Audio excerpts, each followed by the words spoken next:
नमस्कार दोस्तों, स्वागत है आप सभी का हमारे यूट्यूब चैनल देव जी के ट्रिक्स में। तो दोस्तों हम लोग यहाँ पर हमेशा की तरह हिंदी का फुल टेस्ट लगाएंगे। तो चलते स्टार्ट करते हैं। आवाज़ आ रही है हमारी? चलिए, आवाज़ आ रही हो तो हम लोग यहाँ पर टेस्ट की स्टार्ट करते हैं और स्पीड में रहेंगे, ठीक है ना। चलिए, यहाँ पर आपसे पहला प्रश्न पूछा गया है कि निम्नलिखित में से किस आधुनिक भारतीय भाषा का विकास सौर श्रेणी अभ्रंश से नहीं हुआ है। यहाँ पर देखो नहीं शब्द आपको दिया है, नहीं हुआ है सौर श्रेणी। देखो आपकी जो आपकी हिंदी की 5 भारतीय भाषाएं हैं उनमें से 3 आपकी सौर श्रेणी है, एक आपकी मगधी, एक आपकी है अर्धमगधी। तो यहाँ पर आपकी जो सौर श्रेणी से नहीं है वो आपकी है ऑप्शन राइट आपका डी, अवधि। अवधि कहाँ से आई है? तो अवधि आपकी जो है वो आपकी अर्धमगधी से विकसित हुई है, ठीक है। तो ऑप्शन राइट आपका यहाँ पर डी सही हो जाएगा। वहीं पर जो आपकी राजस्थानी है, आपकी ब्रज भाषा है, खड़ी बोली, ये आपकी सौर श्रेणी अभ्रंश से निकली है। समझ में आ गया होगा? ठीक है। चलिए नेक्स्ट क्वेश्चन बताइए कि निम्नलिखित में से कौन सा संयुक्त व्यंजन नहीं है। संयुक्त व्यंजन हमने आपको बताया था 4 संयुक्त व्यंजन होते हैं, ठीक है ना। और यहाँ पर आपका जो संयुक्त व्यंजन नहीं है आपका कौन सा नहीं है? चलिए जवाब दीजिए बिल्कुल फटाफट। तो बिल्कुल राइट आंसर आपका यहाँ पर हो जाएगा आपका ऑप्शन बी। आपका जो ये दिया है सा, ये आपका ऊष्म व्यंजन है, ना कि आपका संयुक्त व्यंजन। बिल्कुल सही जवाब है, ऑप्शन राइट आपका बी हो जाएगा। अगला है वाड्मय का संधि विच्छेद होगा। वाड्मय, देखिए वाड्मय जो कि एक कह सकते हैं आपका व्यंजन संधि है, और यहाँ पर जो डा है, डा का परिवर्तन आपका यहाँ पर क्या हो जाएगा? यहाँ पर आपका का में हो जाएगा, ठीक है। अर्थात 5वें का परिवर्तन फर्स्ट में हुआ है, हो जाएगा वाक धन मय हो जाएगा। ऑप्शन राइट आपका सी हो जाएगा, जिसका जवाब सी आ रहा है, बिल्कुल सही है। चलिए, निश्चल में कौन सी संधि है? निश्चल में कौन सी संधि है? हमने आपको संधि में बहुत कुछ पॉइंट बताया था कि जैसे यहाँ पर आपका जो सा है, सा को हटाकर विसर्ग लगा दीजिए और जोड़ दीजिए, अर्थात यहाँ पर बन जाएगा नि धन और आपका यहाँ पर बन जाएगा छल। ये निश्चल बन जाएगा जो कि आपका विसर्ग संधि है। बिल्कुल राइट आंसर आपका बी हो जाएगा, विसर्ग संधि। चलिए नेक्स्ट कर आपसे कि निम्नलिखित में से कौन सी अशुद्ध वर्तनी है। देख लीजिए, यही 4 क्वेश्चन आपके बहुत बार पूछे जाते हैं, हमेशा पूछा जाता है। और अशुद्ध जो आपका है कौन सा है यहाँ पर? तो यहाँ पर देखते हैं आपका जो कवित्री है बिल्कुल सही है, ज्योत्सना भी आपका सही है, विरहड़ी भी सही है, लेकिन महात्म जो आपका है ये आपका गलत है। बिल्कुल यहाँ पर जो महात्म है ये बिल्कुल अशुद्ध है। इसको लिखा कैसे जाता है इसको समझ लीजिए, क्योंकि ये आपको गलती कर सकता है। इसे लिखते हैं महात्य, और आपके इसमें कह सकते हैं कि आपका आधा माँ होता है और या होता है, ठीक है। तो ऐसे लिखता है, महात्म्य लिखा जाता है, इस प्रकार से शुद्ध लिखा जाता है, ठीक है ना। तो ऑप्शन आपका डी, ये गलती आपकी थी। चलिए 6 का जवाब दीजिए यहाँ पर कि निम्न में से कौन सी शुद्ध वर्तनी है। यहाँ पर आपको शुद्ध वर्तनी बताना है। 6 का बताइए यहाँ पर, और शुद्ध वर्तनी बिल्कुल आपसे दिख रहा होगा, बिल्कुल सही जवाब ऑप्शन राइट हो जाएगा। 6 का ऑप्शन आपका ए हो जाएगा, वाल्मीकि। जो वाल्मीकि है यहाँ पर बिल्कुल राइट लिखा है, ठीक है। वहीं पर देख सकते हैं परीक्षा लिखा है, परीक्षा नहीं होते परीक्षा होता है, बड़ी री की मात्रा होती है। यहाँ पर दिया निपराधी। निपराधी होता क्या है? निपराधी निरपराधी होता है। क्या होता है? निरपराधी। अर्थात कह सकते हैं कि यहाँ पर निरपराध लिखेंगे। इसका जो आपका है बड़ी धी लिखे है, ये नहीं होगा, निरपराध होगा, ठीक है। मतलब कि धी नहीं चढ़ी होगी, बड़ी की मात्रा नहीं होगी। वहीं पर दिया है भस्म। भस्म कैसे होता है? तो ये वाला जो सा है ना, ये नहीं होगा, आपका ये वाला भस्म होता है, ठीक है। तो इस प्रकार से ये गलतियां आपकी इसमें थी। समझ में आ गया होगा? 6 क्वेश्चन। चलिए, यहाँ पर आपको पद्यांश दिया है और पद्यांश को हम स्किप करते हैं, और कह सकते हैं कि जो 7 से 9 नंबर हैं हम आपको दान में दे रहे हैं। सभी बच्चे ऐसे कहते हैं कि सर मिल गए फ्री में। फ्री में नहीं, काफ़ी मेहनत करनी पड़ती है इनमें, ठीक है ना। तो हम लोग बाद में इसको सॉल्व करवा देंगे। और यहाँ पर हम लोग सॉल्व करते हैं जो कि क्वेश्चन नंबर आपके 10 से हैं। और सभी लोग जितने जुड़ चुके हैं वीडियो को लाइक कर दिया करिए भाई। चलिए, यहाँ पर आपसे कह रहा है हिंदी में सर्वाधिक प्रयोग होने वाला विराम चिन्ह कौन सा है। बहुत ही प्यारा क्वेश्चन आपका है और हमेशा से पूछा जा रहा है प्रश्न आपका। तो हिंदी में सर्वाधिक प्रयोग होने वाला जो विराम चिन्ह है वो है ऑप्शन राइट, बिल्कुल सही है। ऑप्शन राइट आपका बी हो जाएगा, अल्प विराम होता है। याद रखिएगा, काफ़ी बच्चे यहाँ पर पूर्ण विराम लगा रहे होंगे, बल्कि अल्प विराम होता है। और अल्प विराम जो होता है वो इस प्रकार से कुछ छोटा सा ऐसे लगाया जाता है, आपको पता होगा, ठीक है ना। समझ में आ गया है ना। चलिए, मतलब देखो थोड़े से रुकना होता है, बिल्कुल से थोड़ा रुकना होता है, थोड़ी देर के लिए, ठीक है। चलिए अगला जवाब दीजिए कि निम्नलिखित में से कौन सा गुणवाचक विशेषण नहीं है। गुणवाचक विशेषण नहीं है, ये आपको पूछा है। तो 11 का ऑप्शन राइट आपका हो जाएगा बी नंबर दूसरा, ये आपका गुणवाचक नहीं है। वहीं पर देख सकते हैं कि पुराना, काला, मोटा, ये आपका है तो विशेषण, लेकिन गुणवाचक विशेषण आपका नहीं है। ऑप्शन आपका बी हो जाएगा। चलिए नेक्स्ट क्वेश्चन आपसे है कि निम्नलिखित शब्दों में से कौन सा अरबी भाषा का शब्द है। अरबी भाषा पूछा है, और ये कह सकते हैं टफ होते हैं। अगर आप नहीं पढ़ते हैं मतलब कि आपको रेगुलर पढ़ना पड़ेगा इनको, और कह सकते हैं डेली अगर रिवीजन करते हैं तो आप 100% इनमें सफलता पा सकते हैं। तो यहाँ पर आपका अरबी भाषा का जो शब्द है वो है ऑप्शन राइट आपका भी हो जाएगा गरीब। ठीक है, जो गरीब है ये आपका अरबी भाषा का है। जबकि देखा जाए सरकार, तो सरकार ही जो आपका है ये आपका फारसी भाषा का है। जो आपका कालीन है ये आपके तुर्की का है। और वहीं पर देखा जाए तंबाकू, जो क्वेश्चन बहुत बार पूछा जाता है, तो तंबाकू आपके पुर्तगाली भाषा का है। समझ में आ गया होगा। चलिए नेक्स्ट क्वेश्चन आपसे पूछा गया है कि निम्नलिखित में से कौन सा शब्द समूहवाचक संज्ञा नहीं है। समूहवाचक संज्ञा नहीं है। तो देखते हैं यहाँ पर आपका जो सभा है, तो सभा तो होता ही है। आपका दल है, इसमें भी होता है तूफान। तो भाई तूफान को हम लोग समूह में नहीं कहेंगे, क्योंकि इस तूफान तो होता है वो एक प्रकार से देखा जाए एक रूप होता है पूरा। ठीक है, तो उसे हम लोग समूह नहीं बोल सकते हैं। जबकि गिरोह भी आपका यहाँ पर समूह होगा। तो ऑप्शन आपका सी, जिसका जवाब सी आ रहा है, तूफान यहाँ पर आपका कह सकते समूहवाचक संज्ञा नहीं होगा। चलिए नेक्स्ट क्वेश्चन आपसे कह रहा है कि निम्नलिखित में से संबंधवाचक सर्वनाम कौन सा है। और संबंध हमने बताया था, संबंध में जो होता है जो एक दूसरे से रिलेट कराता है, अर्थात ये इसका है वो उसका है, अर्थात जो सो। ऑप्शन राइट, जिसका जवाब ये आ रहा है बिल्कुल सही है। जो सो जो आपका है ये आपका संबंध दर्शाता है। ठीक है ना। चलिए नेक्स्ट कह रहा है आपसे यहाँ पर कि निम्नलिखित में से कौन सा शब्द जो आपका है वो स्त्रीलिंग शब्द नहीं है। देखिए यहाँ पर नहीं शब्द आपको दिया है, कौन स्त्रीलिंग शब्द नहीं है। टोपी, भूख, प्यास, दही। तो यहाँ पर भाई कौन सा हो जाएगा। यहाँ पर आपका देखो दही, दही खट्टी आप बोलते हैं क्या, नहीं बोलते ना। दही खट्टा है, खट्टा है अर्थात यह दही कैसा है ये बोलते हैं। तो कैसा शब्द आपको इंगित करता है किसके लिए, आपके कह सकते हैं कि आपके कह सकते हैं कि पुरलिंग के लिए। तो यहाँ पर आपका जो दही है ये आपका पुरलिंग है। ऑप्शन राइट आपका डी हो जाएगा पुरलिंग। ठीक है ना। पानी होता तो वो भी आपका कह सकते हैं वो भी आपका पुरलिंग हो जाता है। ठीक है। चलिए नेक्स्ट करें आपसे, नारी का बहुवचन होगा। देखो इस समय जो क्वेश्चन आपके आते हैं तो नारी, लुटिया वगैरह इस प्रकार के बहुत आते हैं, खुटिया इस प्रकार के आते हैं। तो नारी का जो बहुवचन हो जाएगा वो आपका हो जाएगा ऑप्शन राइट, बिल्कुल सही। सभी का जवाब आ गया है। ए नंबर आपका हो जाएगा नारियां। ठीक है, तो बिल्कुल सही जवाब है सभी का। चलिए नेक्स्ट क्वेश्चन, हिमालय से गंगा निकलती है वाक्य में कौन सा कारक है। बिल्कुल इजी क्वेश्चन है, सभी का जवाब आना चाहिए और बिल्कुल सभी का जवाब आ चुका है यहाँ पर।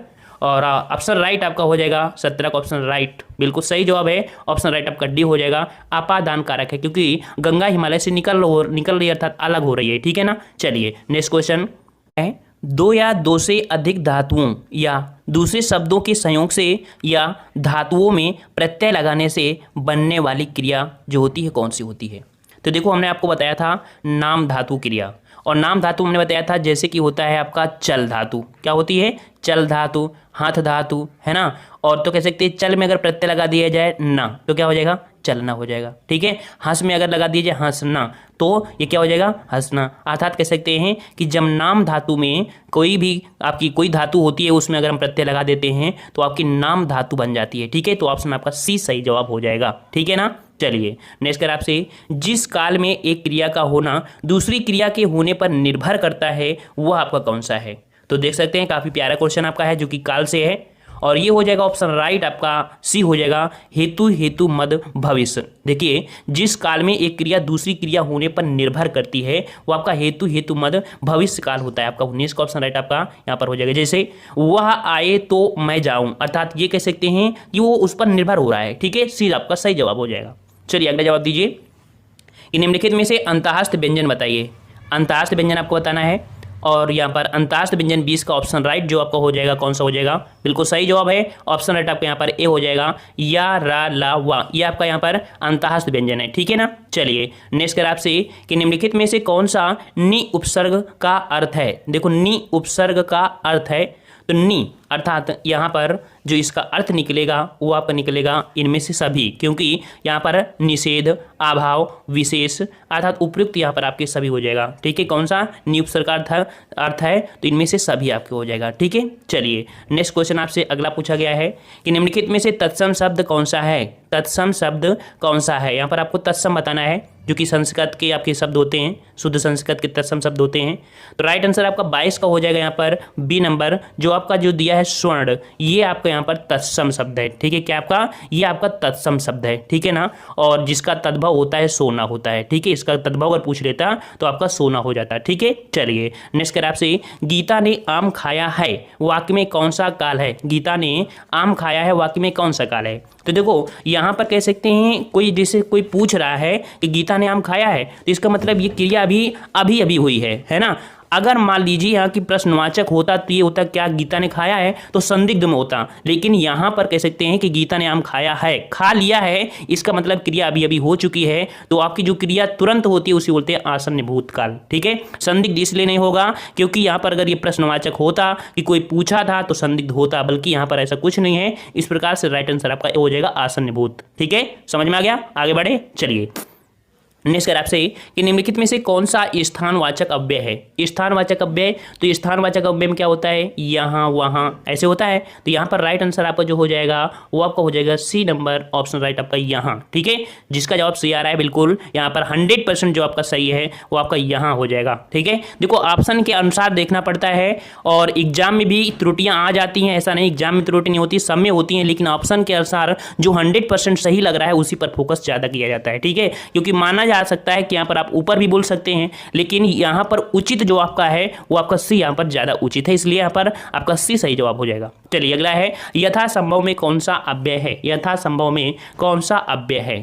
तो यथासंभव अर्थात यहाँ पर कह सकते हैं कि इसमें अव्ययी भाव समास है, और अर्थात यहाँ पर कह सकते हैं अव्ययी भाव जो आपका ये यथासंभव है इसमें आपका हो जाएगा रीतिवाचक क्रिया विशेषण, क्योंकि यथासंभव अर्थात शक्ति के अनुसार जैसे होता है यथाशक्ति, ऐसे यथासंभव है ना, तो ये एक संभव है अर्थात रीति है, रीति के अनुसार है, इस प्रकार से आपका एक हो जाएगा रीतिवाचक क्रिया विशेषण। नेक्स्ट कह आपसे कि निम्नलिखित में से कौन सा तद्भव शब्द है? कौन सा तद्भव शब्द है आपको 26 में यहाँ पर बताना है, 26 नंबर।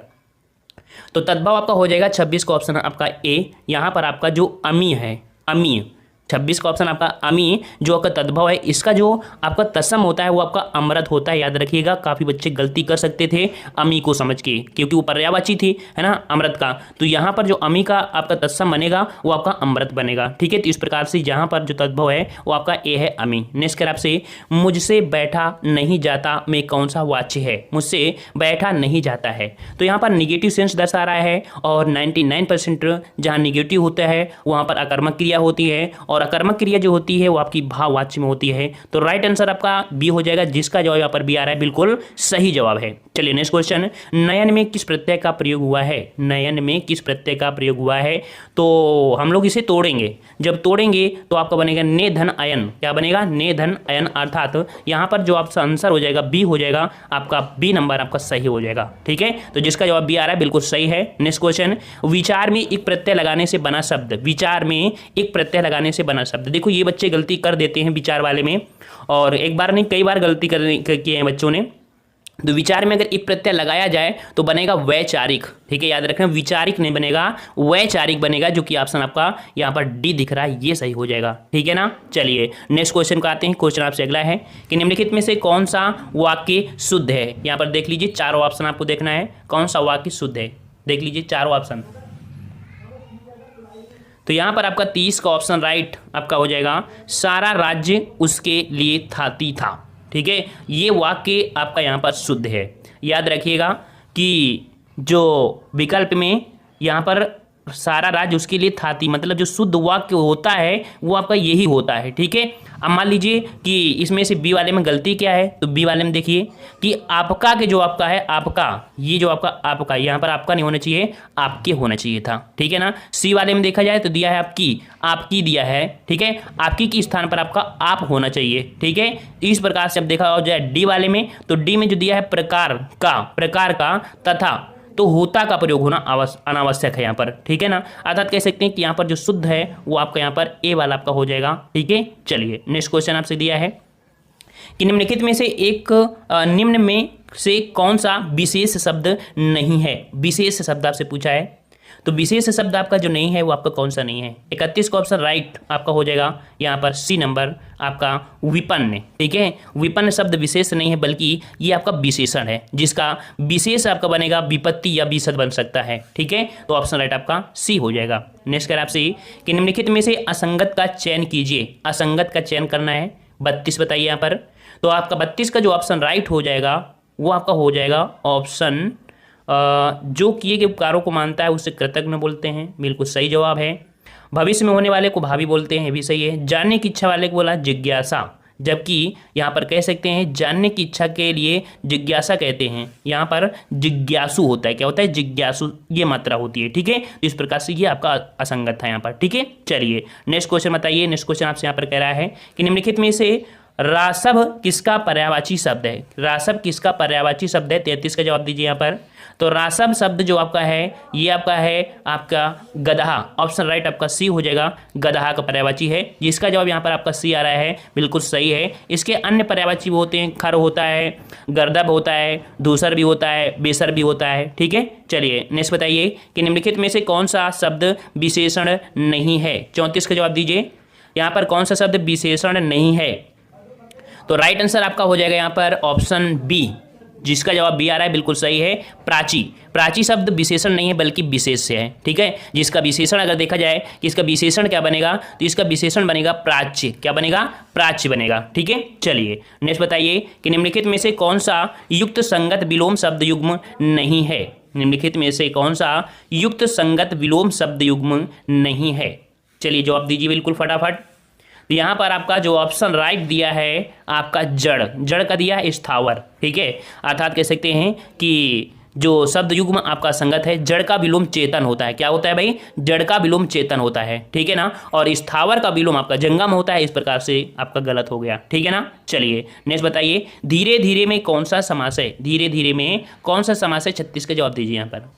तो राइट आंसर आपका बिल्कुल सही जवाब है, ऑप्शन राइट आपका धीरे धीरे में हो जाएगा। यहाँ पर ऑप्शन राइट आपका हो जाएगा अव्ययी भाव समास। ठीक है, क्या हो जाएगा, अव्ययी भाव समास। अब बच्चों के दिमाग में ये बात जरूर आ रही होगी कि यहाँ पर आपका योजक चिन्ह लगा है, जबकि हमने आपको बताया था कि धीरे धीरे या कह सकते हैं कि दिनों दिन रातों रात, अर्थात दुरुक्ति वाले वर्ड होते हैं। जैसे मान लो ऐसे होता है ना, धीरे धीरे ऐसे लिखते हैं और ऐसे करके बना देते हैं। ये जो होते हैं हमेशा आपके होते हैं अव्ययी में, है ना। और द्वंद्व इसलिए नहीं कह सकते हैं क्योंकि द्वंद्व समास जो होते हैं एक दूसरे के कह सकते विपरीत होते हैं और योजक होते हैं। अब समझ में आ गया होगा। चलिए नेक्स्ट क्वेश्चन बताइए कि किस समास में पहला पद संख्यावाची होता है। बिल्कुल सही जवाब है, बिल्कुल इजी क्वेश्चन है और राइट आंसर आपका हो जाएगा यहाँ पर ऑप्शन बी, द्विगु समास हो जाएगा, जो कि आपका संख्यावाची होता है। ठीक है, चलिए अगला है राम ने कहा कि मैं पढ़ूंगा। इस वाक्य में मैं पढ़ूंगा ये जो आपका है ये आपका है क्या, मैं पढ़ूंगा, क्या है भाई ये पर। तो देखिए मैं पढ़ूंगा अर्थात यहाँ पर आपका ये संज्ञा की बात कर रहा है, तो यहाँ हो जाएगा ऑप्शन राइट है, संज्ञा उपवाक्य है। क्या है भाई ये, संज्ञा उपवाक्य है। ठीक है, चलिए नेक्स्ट कह रहा है आपसे अब मैं क्या करूं, इस वाक्य में कौन सी वृत्ति है। अब मैं क्या करूं इस वाक्य में बताइए आपकी कौन सी वृत्ति है। 39 का ऑप्शन राइट बताइए क्या हो जाएगा। तो यहाँ पर ऑप्शन राइट आपका हो जाएगा अब मैं क्या करूं। इस वाक्य में जो वृत्ति है वो आपकी ये संभावनार्थक वृत्ति है। क्या है भाई, संभावनार्थक वृत्ति, अर्थात कह सकते हैं कि इस कृति में वक्ता कार्य होने की संभावना व्यक्त कर रहा है। इसके लिए जैसे चिन्ह होता है ए, ये जो आपके चिन्ह होते हैं आपके हमेशा होते हैं। ठीक है ना, चलिए नेक्स्ट बताइए कि निम्नलिखित में से कौन सा वाक्य विधिवाचक वाक्य है। कौन सा आपका यहाँ पर विधिवाचक वाक्य है, 40 का जवाब दीजिए यहाँ पर। और 40 का ऑप्शन राइट आपका हो जाएगा यहाँ पर, ऑप्शन राइट आपका हो जाएगा विधिवाचक, हम खा चुके। हमने खाना नहीं खाया, तुम खाओ, उसने खाना खा लिया होगा। तो यहाँ पर आपका जो विधि हो जाएगा आंसर आपका ए हो जाएगा, हम खा चुके। ठीक है, विधि आपकी प्रक्रिया मतलब कह सकते पूरी हो चुकी है, खाना खा चुके। ठीक है, चलिए नेक्स्ट बताइए कि निम्नलिखित में से अशुद्ध वाक्य का चयन कीजिए। चलिए यहाँ पर चारों ऑप्शन आपको पढ़ना पड़ेगा। तो यहाँ पर आपका देख सकते हैं अशुद्ध वाक्य आपको शायद मिल चुका होगा। यहाँ पर देखो शेक्सपियर के नाटकों का अभिनय होना चाहिए। अच्छा सही है, वह गीत की 2-4 कड़ियाँ गाती है, भी से सही है। यह काम आप पर निर्भर करता है, यह काम आप पर निर्भर करता है। यहाँ पर कह सकते हैं कि जिस रूप से इस प्रकार है, अर्थात यह काम आप पर निर्भर करता है, यह काम आप पर निर्भर करता है। यहाँ पर यह काम आप पर निर्भर है ये होना चाहिए, यह काम आप पर निर्भर है, करता नहीं आपको होना चाहिए। इस प्रकार से ये आपकी त्रुटि थी। ठीक है, सी नंबर आपकी त्रुटि थी। चलिए नेक्स्ट क्वेश्चन कि निम्नलिखित में से कौन सा अग्नि का पर्याय नहीं है। अग्नि का पर्याय नहीं है, 42 का ऑप्शन राइट आप बताइए यहाँ पर।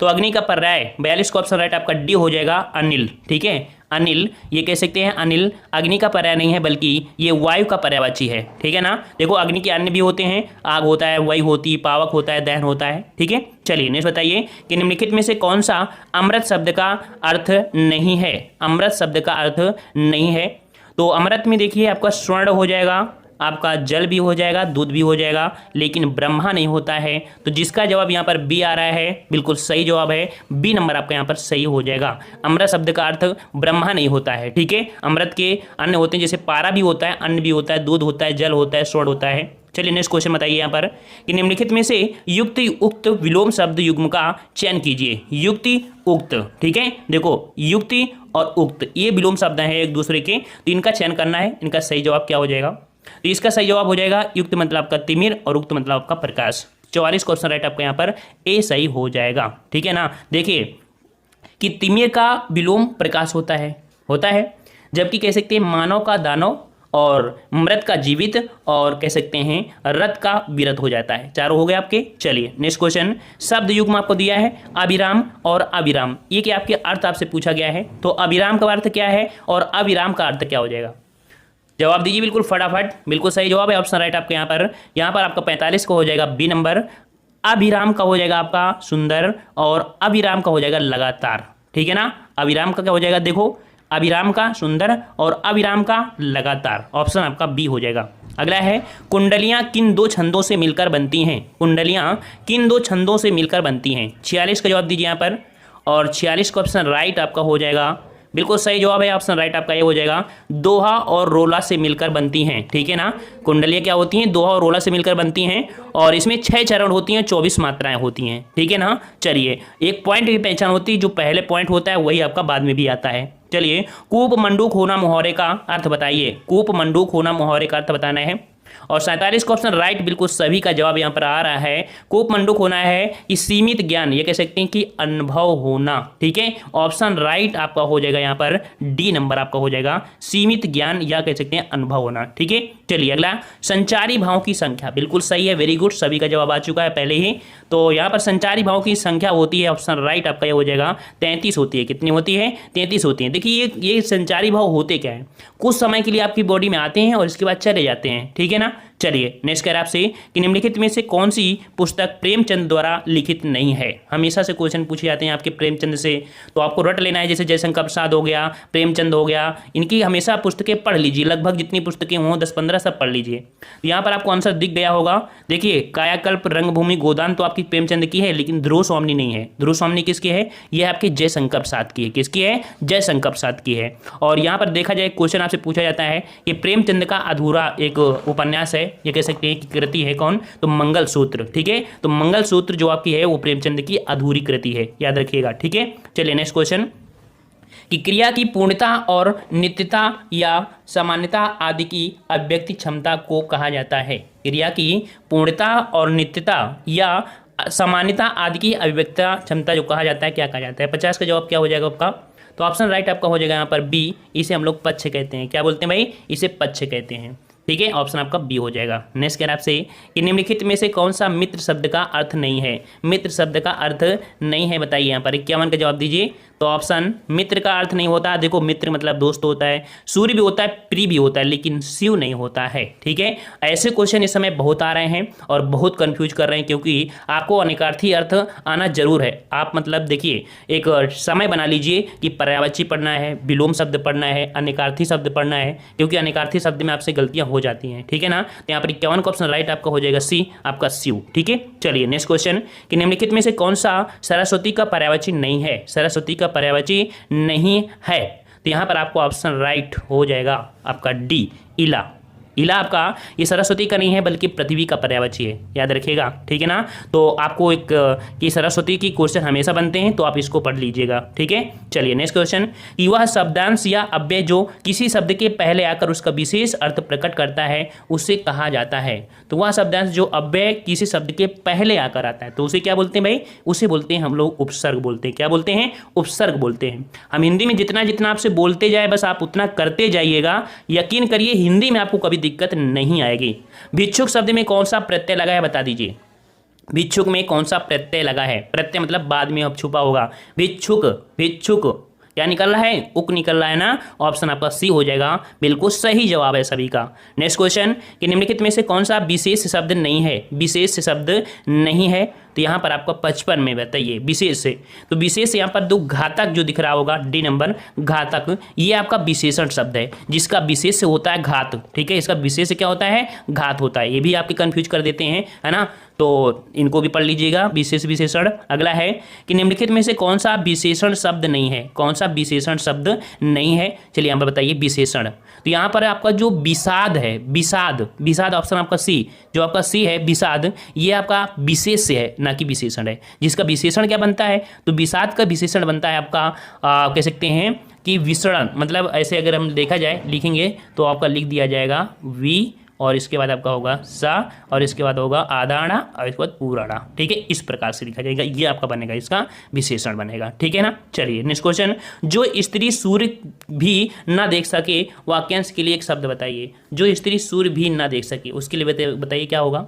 बिल्कुल सही जवाब है, उसके लिए बोलते हैं असूर्य स्पर्शता, अर्थात ऑप्शन राइट आपका ए सही हो जाएगा, असूर्य स्पर्शा। ठीक है, ए नंबर बिल्कुल सही जवाब है। चलिए नेक्स्ट क्वेश्चन का जवाब देना है। यहाँ पर क्वेश्चन आपसे कह रहा है अमरस क्या है, अमरस क्या है, 58 का जवाब दीजिए। अमरस, तो अमरस यहाँ पर एक हो जाएगा संचारी भाव है। हमने बताया था संचारी भाव आपके 33 होते हैं, तो अमरस एक संचारी भाव है। ऑप्शन राइट आपका यहाँ पर डी हो जाएगा, यहाँ पर एक संचारी भाव है। ठीक है ना, समझ में आ गया, अमरस एक संचारी भाव है। ठीक है, चलिए नेक्स्ट क्वेश्चन का आते हैं। क्वेश्चन आपसे अगला है कि असंभव शब्द में कौन सा समास है, असंभव शब्द में कौन सा समास है। इसका अगर जवाब देते हैं तो समझ सकते हैं कि आपको समझ आ रहे होंगे। और हमने आपको बताया था कि जहां आ शब्द आ जाए वहां पर आपका जो होता है वो आपका नत तत्पुरुष समास होता है। ठीक है, असंभव मतलब ना संभव, है ना, अनंत जैसे हो जाएगा, असभ्य हो गया, ये हमेशा जो होते हैं वो आपके नत तत्पुरुष समास होते हैं, याद रखिएगा। लास्ट क्वेश्चन आपके लिए है खेचर शब्द में कौन सा समास है, खेचर शब्द में कौन सा समास है।